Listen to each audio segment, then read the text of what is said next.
Oke, berarti kan disaster recovery dan backup ini sangat penting ya. Nah, mungkin aku mau ke Pak Michelle nih. Kalau tadi ngomongin soal firewall, sebenarnya bedanya antara firewall sama, disaster recovery ini seperti apa, Pak? Jadi sebenarnya, firewall dan, disaster recovery itu kan adalah 2 komponen yang berbeda ya kan, tapi saling berkaitan ya kan. Jadi seperti tadi Mbak Lisa bilang ya kan, disaster recovery itu bagaimana kita mengembalikan data ya kan dengan, seperti keadaan semula. Sementara kalau tadi firewall itu ibarat kata protection ya kan, sebagai pagar untuk melindungi semua data kita. Jadi kadang kita berpikir, pasang firewall udah cukup ya kan, tapi padahal sekarang ini kan ya hacker itu udah pada canggih. Master Talk, Inspiration Talk with the Master.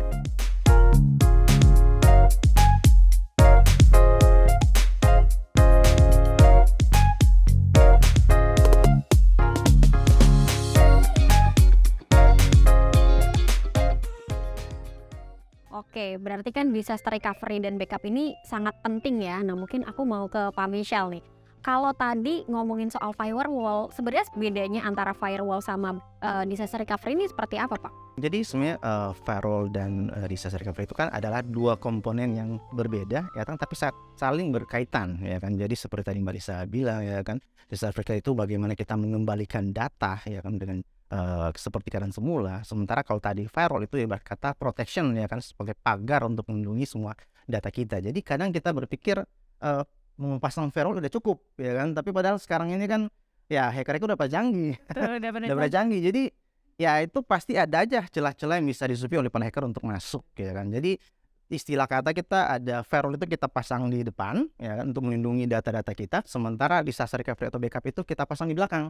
Jadi once, firewall itu jebol ya kan, data kita kena, ransomware, rusak ya kan, kita masih bisa memasang disaster recovery untuk mengembalikan data tersebut ya seperti keadaan semula, gitu sih. Oke, berarti sangat penting ya. Nah, kalau Mbak Lisa sendiri nih ngelihatnya, penting banget nggak sih kita untuk memiliki disaster recovery di tempat kita? Penting banget, Mbak. Jadi kenapa sih penting gitu ya? Karena disaster recovery ini sebagai satu jaminan keamanan tadi untuk kalau misalnya kita bisnis kena downtime gitu ya.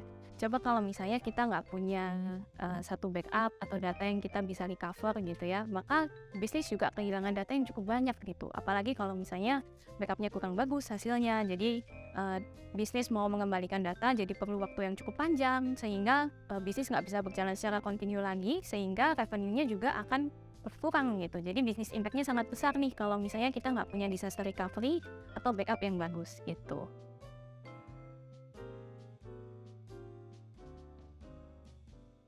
Oke, nah kalau misalnya ada bisnis yang baru mau mulai menggunakan solusi ini, kalau menurut Mbak Lisa sendiri, apa sih kriteria disaster recovery yang ideal? Oke, jadi kalau misalnya kriteria disaster recovery yang ideal gitu ya, mungkin kalau misalnya di breakdown ada beberapa gitu. Yang pertama adanya reliability. Reliability ini kita ukur dari misalnya RTO dan juga RTO gitu ya. Betul. Jadi kalau misalnya RTO itu recover time objective, jadi seberapa cepat sih bisnis itu bisa mengembalikan datanya kalau misalnya kita mau recover gitu. Jadi seberapa waktu yang dibutuhkan oleh bisnis gitu. Jadi kalau misalnya semakin cepat, ya bisnis semakin bagus juga gitu karena datanya bisa cepat recover, bisnisnya bisa berjalan dengan cepat gitu.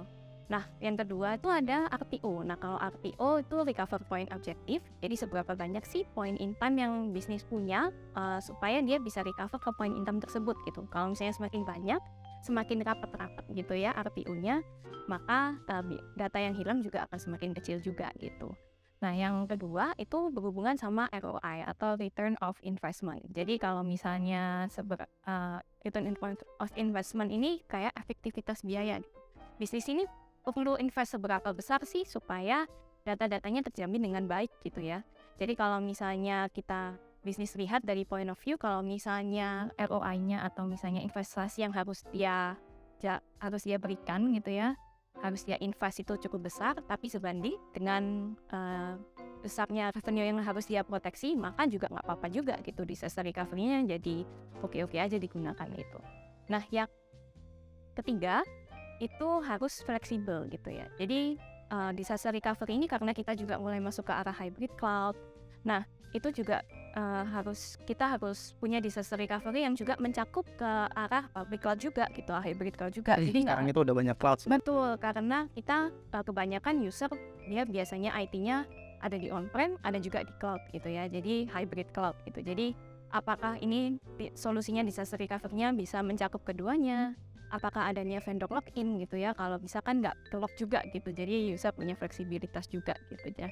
Jadi kalau misalnya dari HPE kita juga ada nih solusi yang kita mencakup ke arah disaster recovery gitu ya. Jadi kita nggak hanya proteksi dari sisi ancaman, kita juga bisa memproteksi dari sisi bencana juga gitu ya, dari ransomware attack maupun dari adanya natural disaster. Oke, boleh diceritain Mbak solusi seperti apa itu? Boleh. Jadi kalau misalnya dari HPE, kita ada namanya HPE Zerto. Jadi kalau misalnya HPE Zerto ini merupakan sebuah platform CDP atau Continuous Data Protection. Jadi di mana dia memproteksi data secara kontinu, dia akan menyimpan perubahan data yang dilakukan oleh VM tersebut atau VM production secara otomatis, sehingga kita nggak perlu nih melakukan scheduling, kita nggak perlu memberikan satu policy khusus gitu ya, kita tinggal ngeklik aja VM-nya yang mau diproteksi langsung untuk proteksi gitu. Nah dari Zerto ini kita juga ada solusi, dia juga mencakup solusi kalau misalnya perlu mobilitas data. Jadi kalau misalnya user sudah punya di on-prem, terus setelah itu mau masuk ke hybrid cloud atau kembali lagi ke on-prem lagi, itu juga bisa pakai Zerto untuk memindah-mindahkan data. Untuk migrasi juga bisa dipakai ya. Betul, untuk migrasi juga bisa digunakan. Jadi dia all-in-one solution lah dari sisi proteksi data gitu. Oh oke. Sorry Mbak, aku tadi sorot ada continuous data protection ya Mbak ya. Betul. Itu apa Mbak? Oke, jadi kalau misalnya dijelaskan, continuous data protection itu sebuah metode di mana dia akan memproteksi data secara otomatis tanpa kita harus melakukan scheduling nih gitu. Karena kenapa sih harus otomatis gitu ya? Supaya kita bisa meminimalisir adanya hal-hal yang tidak kita inginkan. Jadi salah satunya kayak human error. Kalau misalnya kita punya backup data, biasanya kan manual gitu ya, dari human-nya atau IT admin-nya kita harus kayak ngeklik dulu nih kita mau memproteksi datanya gitu. Nah kalau misalnya ada dari sisi human, biasanya ada error-errornya juga gitu ya. Betul. Jadi di mana kayak human-nya kelupaan gitu atau admin-nya kelupaan gitu. Jadi kalau misalnya secara otomatis dilakukan, maka hal itu akan bisa diminimalisir lagi gitu untuk human error-nya. Nah yang kedua itu karena kita nggak tahu nih kapan ransomware itu akan menyerang gitu ya. Karena seperti yang tadi kita sudah bahas gitu ya, ransomware itu kayak bom waktu, dia nggak tahu kapan akan nyerang, tiba-tiba nyerang aja, bisa malam-malam, bisa waktu nggak lagi production. Tapi kalau misalnya kita udah bangun, terus kita lihat nih IT kita ternyata down gitu. Jadi kita pada saat itu kalau misalnya terjadi data yang di-generate oleh bisnis, maka data tersebut kalau misalnya kita mau recover dari backup yang sehari sebelumnya gitu ya, kita kan kehilangan banyak data juga nih gitu. Apalagi untuk bisnis-bisnis yang traffic datanya secara kontinu dan secara cepat gitu ya, dan dia memberikan data yang tergenerate banyak gitu. Jadi kalau misalnya kita backupnya dari sehari sebelumnya gitu, maka data tersebut juga akan hilang dan berimpact pada revenue perusahaan juga tuh, pasti akan hilang juga gitu. Oke. Nah tadi ngomongin human error ya, namanya manusia ya Mbak ya. Kalau Mas lagi hektik terus lupa, aduh belum di backup, hilang lah semua itu ya. Tapi Zerto ini juga bisa jadi salah satu solusi yang bisa diandalkan. Nah mungkin serangan apa aja sih Mbak yang bisa dibantu di cover sama HPE Zerto ini? Jadi kalau dari Zerto gitu ya, kita bisa memproteksi dari sisi cyber attack yang pertama. Jadi kalau misalnya terjadi ransomware, kita kan biasanya punya dua pilihan ya. Kalau misalnya bisnis kena ransomware, antara dia harus bayar ransom, bayar uang tebusan gitu, atau dia harus recover datanya gitu. Kalau misalnya dia mau bayar ransom gitu ya, bayar ransomware gitu, itu juga nggak akan menjamin datanya itu akan kembali lagi gitu. Jadi Tentu bisa. ya betul, dan biasanya nggak tentu bisa, dan belum tentu bisa juga gitu. Jadi walaupun dia kasih, oh iya ini datanya saya encrypt, ini saya kasih decryptnya nih gitu, tapi ternyata waktu dibuka juga nggak kembali 100% biasanya gitu. Jadi Zerto ini juga bisa menghindari hal tersebut dengan cara kita bisa recover dari state sebelum dia kena encryption juga gitu. Nah, Sekto ini juga bisa memproteksi dari sisi kalau misalnya terjadi natural disaster atau bencana alam gitu ya. Jadi kalau misalnya terjadi natural disaster, biasanya akan terjadi downtime. Nah, kalau misalnya kita bisa punya site lain gitu ya, kita bisa menaikkan kembali tuh VM kita yang digunakan pada sisi yang downtime, sehingga VM tersebut bisa digunakan oleh bisnis untuk berjalan kembali gitu. Oke, berarti semua use case bisa di cover lah ya Mbak, Betul. oleh HP Zerto ini. Betul. Nah sekarang pertanyaannya, kenapa harus HP Zerto nih Mbak? Mungkin ini agak panjang ya, karena mungkin penjelasannya cukup banyak gitu kenapa harus HP Zerto. Jadi kalau yang pertama jelas karena Zerto ini dia tadi konsepnya dia continuous data protection, dia melakukan sistem namanya journaling. Jadi kita bisa punya checkpoint atau point-point in time di mana kita bisa recover itu secara otomatis. Jadi dia tergenerate secara otomatis. RTO yang kita punya itu bisa as low as 5 seconds. Jadi kita bisa punya checkpoint setiap 5 detik sekali. 5 detik sekali, ini luar 5 biasa sih. detik sekali, Soalnya hanya Zerto yang bisa klaim 5 detik. Iya, kita Yang solusi backup lain, setahu saya sih yang leader di Gartner pun belum bisa klaim sampai 5 Belum detik sampai ya. 5 detik. Jadi kalau misalnya kita lihat di dashboard tuh RTO-nya bisa benar 5 detik sekali, bisa terjadi gitu. Jadi kita bisa punya checkpoint setiap 5 detik. Kalau misalnya kita mau recover, kita tinggal pilih aja tuh point in time mana yang kita mau gitu. Nah, yang kedua kita juga mendukung banyak recovery point gitu ya. Jadi yang mau di recover dalam bentuk apa aja itu juga didukung nih oleh Zerto. Jadi kalau misalnya dari Zerto kita bisa recover dalam satu site, kita bisa recover dalam level VM-nya aja, atau dari satu aplikasinya aja, atau bahkan segranular filenya aja nih yang mau di recover gitu. Jadi kalau misalnya nggak satu site yang kita mau recover, kita juga bisa punya pilihan untuk recover filenya aja gitu. Jadi kita karena itu ada always on protection juga gitu ya. Jadi kita nggak perlu melakukan penjadwalan, dia akan tergenerate secara otomatis. Lalu yang ketiga, dengan menggunakan Zerto ini semuanya dipermudah gitu. Jadi dari sisi UI, dari sisi user interface, dari user dia melihat mau manage si namanya Zerto, proteksinya juga itu sangat-sangat dipermudah nih sama Zerto. Jadi kalau misalnya kita mau failback, mau failover, itu tinggal beberapa klik aja. Dia sudah dengan mudah dia dan juga terotomatisasi gitu ya. Bisa service walaupun hanya perlu klik-klik aja gitu, dia bisa recover dengan cepat gitu.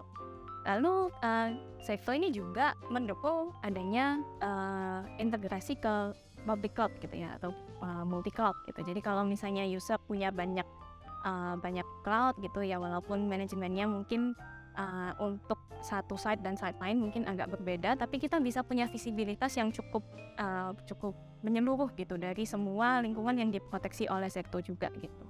Nah, yang keempat, Zerto ini juga platform yang cukup fleksibel gitu ya. Jadi nggak perlu khawatir dengan adanya vendor login, nggak perlu khawatir dia kekunci harus pakai HPE let's say gitu untuk hardware-nya gitu. Itu enggak gitu. Jadi kalau misalnya walaupun hardware-nya menggunakan brand lain selain HPE juga gitu ya, itu masih tetap bisa diproteksi oleh Zerto. Yang penting dia running di atas virtualisasi, dan juga virtualisasi yang kita dukung juga ada dua, yaitu VMware dan juga Hyper-V gitu. Jadi kalau misalnya kita mau memindahkan data, kita mau memproteksi data kita dari VMware, lalu kita mau failover ke Hyper-V, itu juga bisa gitu. Jadi konversi untuk perubahan VM-nya juga on the fly, dan juga nggak mengganggu adanya proses production pada sisi company. Nah, kita juga mendukung integrasi ke public cloud juga gitu. Jadi let's say AWS untuk punyanya Microsoft ataupun untuk punyanya Google gitu. Jadi kalau misalnya kita mau pindah-pindahin data kita, mau pindah-pindahin VM kita, itu nggak perlu takut karena dari HPE Zerto pasti bisa diproteksi dan juga didukung. Oke. Nah, tadi sangat menarik ya karena penggunaannya mudah gitu ya, dengan satu UI aja ya Mbak ya berarti? Betul, jadi dengan satu UI kita bisa punya nih visibilitas ke semua site-site yang diproteksi oleh Zerto juga gitu. Wah, menarik banget ya. Nah, tadi kan kita dengerin dari sisi HPE Zerto nih. Kalau misalnya ada teman-teman yang tertarik untuk mendeploy solusi ini, kenapa harus master system? Mungkin Pak Michelle bisa bantu jawab ya Pak. Iya, jadi yang kenapa harus master system kan ya? Jadi master itu sebagai salah satu infrastruktur ICT terdepan ya kan di Indonesia, kita akan membantu pengguna user untuk mendapatkan konsultasi, pendampingan, demo ya kan, penawaran terbaik. Kenapa harus HPE Zerto sebagai solusinya ya kan? Salah satu keunggulan poin plus tadi kan sempat bilang 5 detik ya kan untuk snapshotnya. Jadi pertanyaan juga, apakah kita butuh nih 5 detik ya kan, sampai segitunya 5 detik, tapi kita ada real case pengalaman customer juga. Contoh ya kan, kemarin mereka itu kan ada perusahaan trading ya, dan kemarin salah satu data center di Indonesia itu kan ada kebakaran, dan bisa dibayangkan memang itu mungkin bisa 1-2 jam, tapi transaksi data ya kan setiap 1 jam itu bisa dibayangkan transaksi data yang hilang gitu kan, yang hilang. Nah kalau kita dengan solusi bisa sampai 5 detik, itu bisa dibayangkan berapa banyak transaksi yang bisa kita selamatkan gitu kan. Dan di sini Master System itu sendiri kita akan memberikan pendampingan ya kan, kalau user ada pengguna yang tertarik, kita pendampingan ya kan, kita memberikan solusi demo ya kan, sampai user tersebut bisa paham ya kan, dan bisa menerapkan CRT itu di lingkungannya masing-masing. Oke, berarti nanti akan ada konsultasi gratis dari Master System untuk teman-teman Masterian yang mau mendengarkan atau mungkin mau cari tahu tentang HPE Zero tapi secara gratis ya Pak ya. Oke, nah mungkin aku mau simpulin sedikit ya terkait dengan yang tadi sudah kita bahas sebelumnya. Jadi cyber attack itu kan memang pastinya akan selalu ada ya. Kita nggak bisa pungkiri bahwa ini akan terjadi terus-menerus ya. Tapi bukan berarti kita nggak punya cara untuk mencegah atau mengatasinya gitu. Nah, peningkatan jumlah serangan ini juga membuktikan bahwa semakin kreatif juga nih serangan yang akan terjadi mungkin juga ke kehidupan kita pada saat kita menjalankan bisnis gitu ya.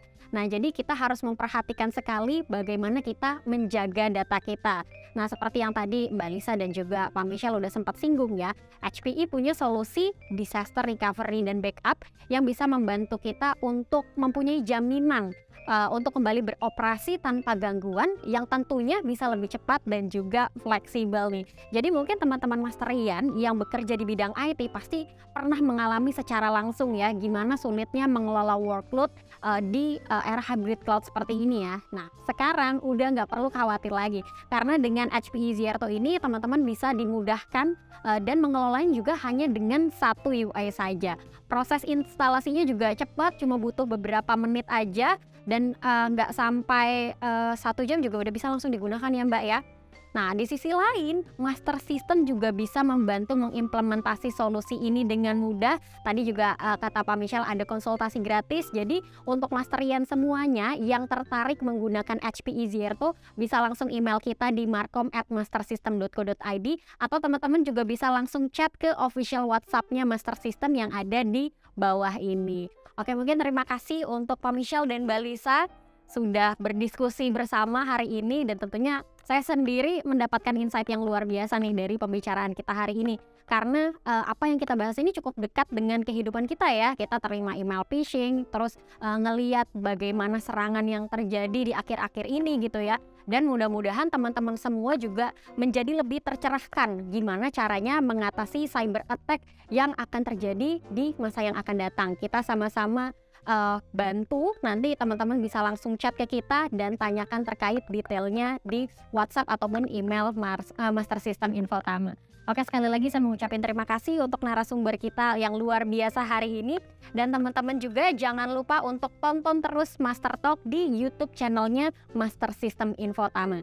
Jangan lupa like, komen, subscribe, dan juga share ke sosial media yang kamu punya. Saya Innocent pamit undur diri. Master Talk, Inspiration Talk with the Master. Sampai ketemu di episode selanjutnya. Dah.